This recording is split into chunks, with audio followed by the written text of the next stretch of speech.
এক পোয়া দুধের ছানা করেছি। ভালো করে জল চিপে একদম ছানাটাকে শুকনো করে নিয়ে এসেছি।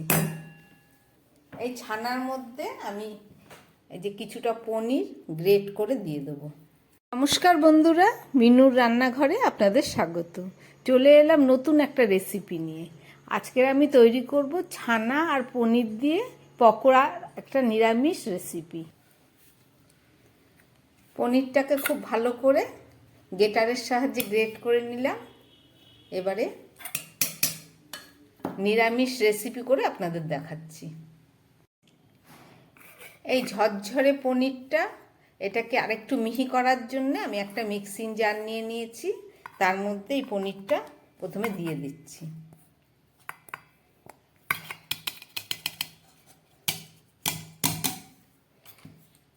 এর মধ্যে দিয়ে দিচ্ছি আমি হাফ পরিমাণ কাঁচা লঙ্কা, আর দিয়ে দিচ্ছি সামান্য পরিমাণ নুন, সামান্য একটু গরম মশলা গুঁড়ো আমি দিয়ে দিচ্ছি। দিয়ে এটাকে খুব ভালো করে একটু পেস্ট করে নেব। পনিরের পেস্ট আমার রেডি হয়ে গেছে। ছানা আর পনির একসঙ্গে লঙ্কা নুন দিয়ে পেস্ট করে নিয়েছি।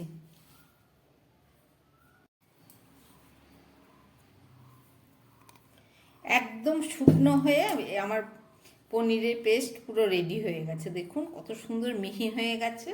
এবার চলুন এটাকে দিয়ে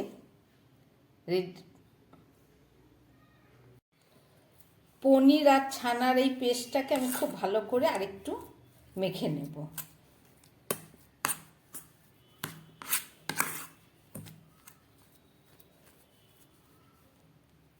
একদম মিহি হয়ে গেছে দেখুন।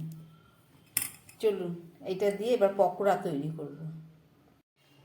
এই পেস্ট করা পনির আর ছানার মধ্যে আমি দিয়ে দিচ্ছি সামান্য হাফ চামচ মতো ময়দা, যাতে পকোড়াগুলো খুব সুন্দর তৈরি হয়।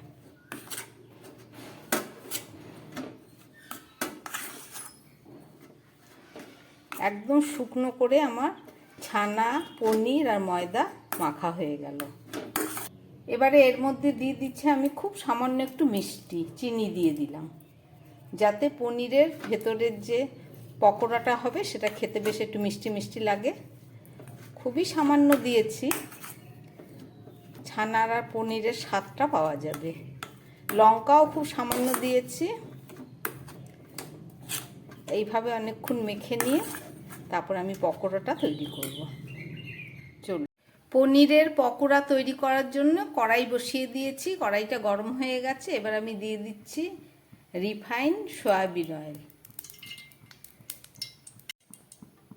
তেলটা খুব গরম হয়ে গেছে। এবার গ্যাসটাকে একদম কমিয়ে দেব, হাই ফ্লেমে গরম করে নিয়ে এবার এর মধ্যে দিয়ে দিচ্ছি আমি এই পনির আর ছানার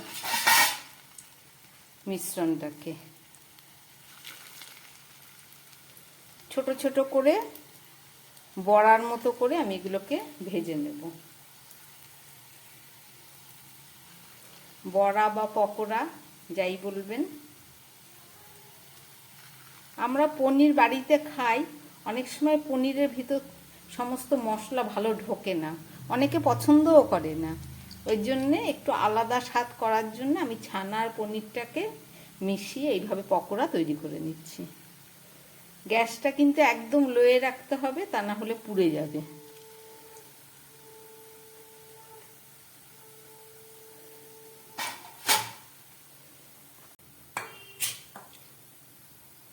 একদম গ্যাস কমিয়ে পনিরের পকোড়াটা ভেজে নিচ্ছি।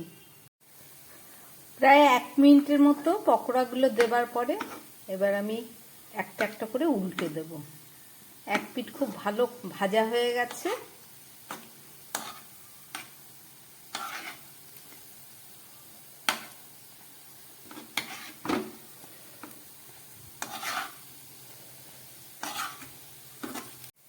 উল্টে দেবার পরে আরও 1 মিনিট আমি ভেজে নিলাম। এবার তুলে ফেলবো পকোড়াগুলো।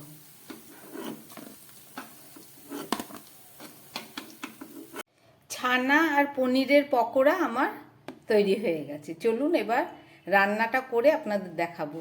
বাকি যা যা উপকরণ লাগবে এই নিরামিষ তরকারিতে সব কিছু রান্না করতে করতে আপনাদের দেখিয়ে দেবো। এই পনির ভাজা তেলের মধ্যে আমি কয়েক পিস পটল ভেজে নেব।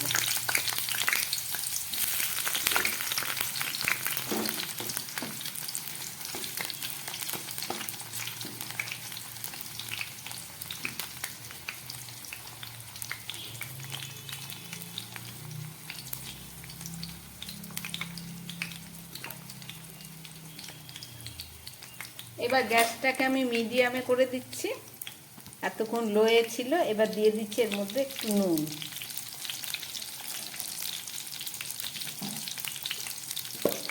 আর দিয়ে দিচ্ছি সামান্য হলুদ। নুন আর হলুদ দিয়ে পটলটাকে আমি খুব সুন্দরভাবে ভেজে নেব।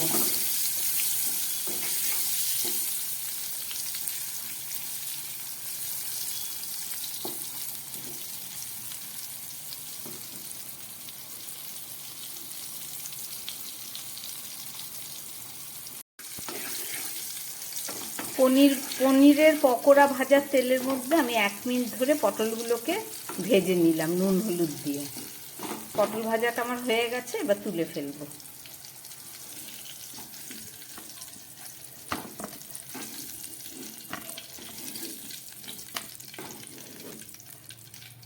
এই যে আমার পটল ভাজা একদম রেডি হয়ে গেছে। পটল ভাজা হয়ে গেল। এবার দিয়ে দিচ্ছি এই তেলের মধ্যে একটা তেজপাতা ফোড়ন, আর দিয়ে দিচ্ছি কিছুটা সাদা জিরে, আর দিয়ে দিচ্ছি একটু গরম মশলা। এখানে 2টো এলাচ আছে, 2টো লবঙ্গ আর একটু দারচিনি।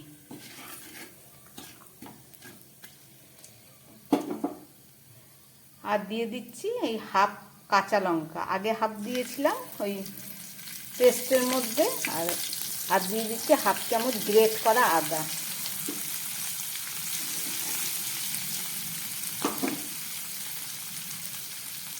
এই তেলের মধ্যে আমি দিয়ে দেবো একটা আলু।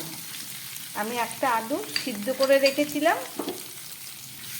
সেই সিদ্ধ আলুটাকে এবার এই তেলের মধ্যে ভালো করে কষিয়ে নেব।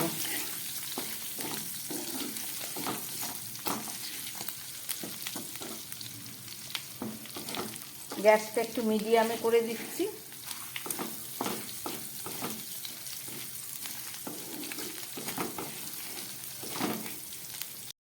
আলুটা অনেকটাই ভাজা হয়ে গেছে। এবার দিয়ে দিচ্ছি এর মধ্যে পরিমাণ মতো নুন, আর দিয়ে দিচ্ছি পরিমাণ মতো হলুদ।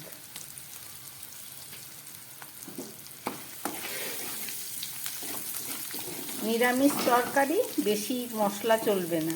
আর দিয়ে দিচ্ছি হাফ চামচ মতো জিরের গুঁড়ো, আর দিচ্ছি এই হাফ চামচের কম লঙ্কার গুঁড়ো।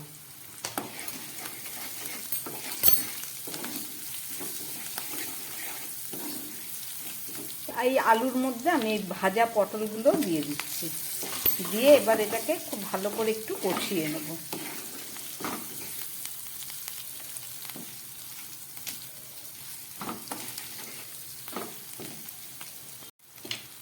জিরে লঙ্কা আদা দিয়ে অনেকটাই কষানো হয়ে গেছে। এবার আমি দিয়ে দিচ্ছি একটু পোস্ত বাটা। এখানে 2 চামচ পোস্ত আমি বেটে রেখেছিলাম, সেটা দিয়ে দিলাম। পোস্তটা দিয়ে আবার একটু কষিয়ে নেব।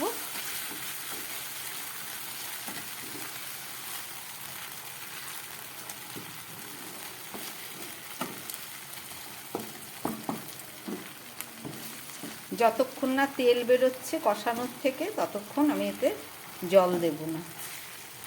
দেখুন আস্তে আস্তে তেল বেরিয়ে যাচ্ছে। পোস্তটাও ভাজা হয়ে গেছে।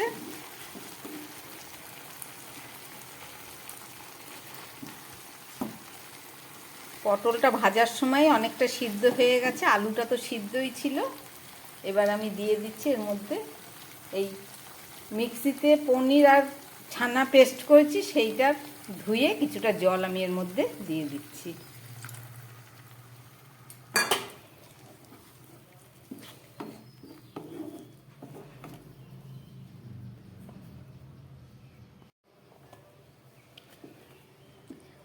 আরও একটু জল আমি এর মধ্যে দিয়ে দিলাম।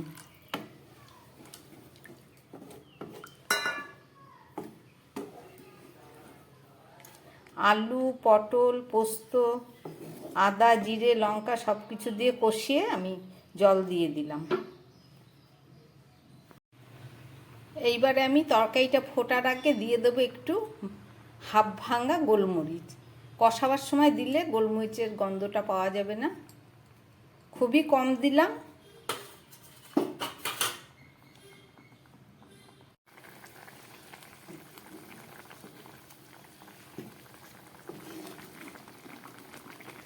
তরকারিটা ফুটে উঠেছে, এবার ভেজে রাখা পনিরগুলো আমি এর মধ্যে দিয়ে দেবো।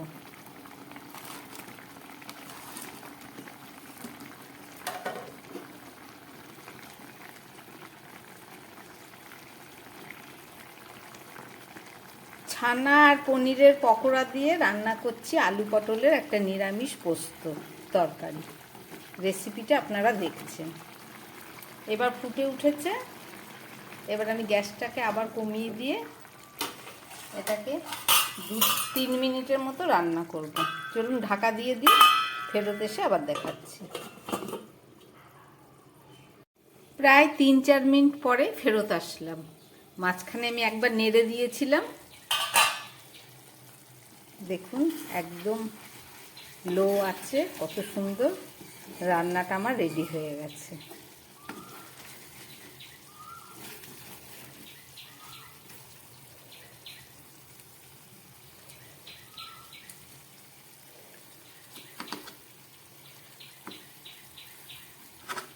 কত নরম তুলতুলে হয়েছে দেখুন, ছানার আর পনিরের পকোড়া সমস্ত তেল মশলার মধ্যে ঢুকে গেছে, দারুণ সুস্বাদু।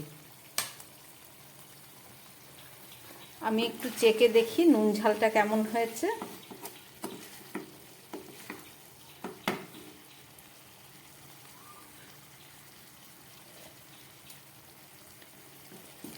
একদম দারুণ হয়েছে, কোনো কিছুই আর লাগবে না। আপনারা যারা মিষ্টি পছন্দ করেন তারা একটু মিষ্টি বেশি দিতে পারেন। একদম শেষে এবার আমি একটু টমেটো সস দিই, এই সামান্য একটু সস আমি দিয়ে দিচ্ছি।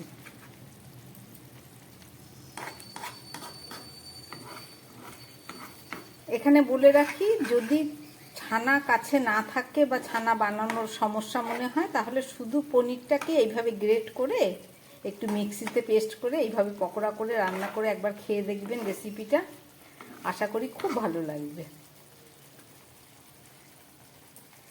এবার গ্যাসটাকে আমি অফ করে দিচ্ছি, তারপরে 2 মিনিট পরে ফেরত এসে আবার আপনাদের দেখাচ্ছি। পনির পকোড়ার নিরামিষ তরকারি আমার একদম রেডি হয়ে গেছে। চলুন এবার দেখাই। রান্না করলাম, রেসিপিটা আপনারা দেখলেন। এই নিরামিষ পকোড়া, ছানার পকোড়া দারুণ সুস্বাদু এবং তুলতুলে নরম হয়েছে। একবার এইভাবে বানিয়ে আপনারা খেয়ে দেখবেন, আশা করি আপনাদের ভালো লাগবে। এই তরকারি রুটি, পরোটা, ভাত যা কিছুর সঙ্গে খাবেন সব কিছুতেই দারুণ লাগবে। বানালাম নিরামিষ আলু পটল পোস্ত দিয়ে আর পনিরের পকোড়া দিয়ে একটা নিরামিষ রেসিপি। আপনারা দেখলেন, আশা করি আপনাদের ভালো লেগেছে।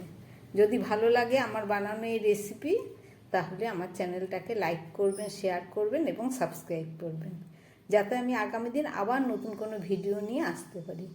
নমস্কার, সবাই সুস্থ থাকবেন, ভালো থাকবেন।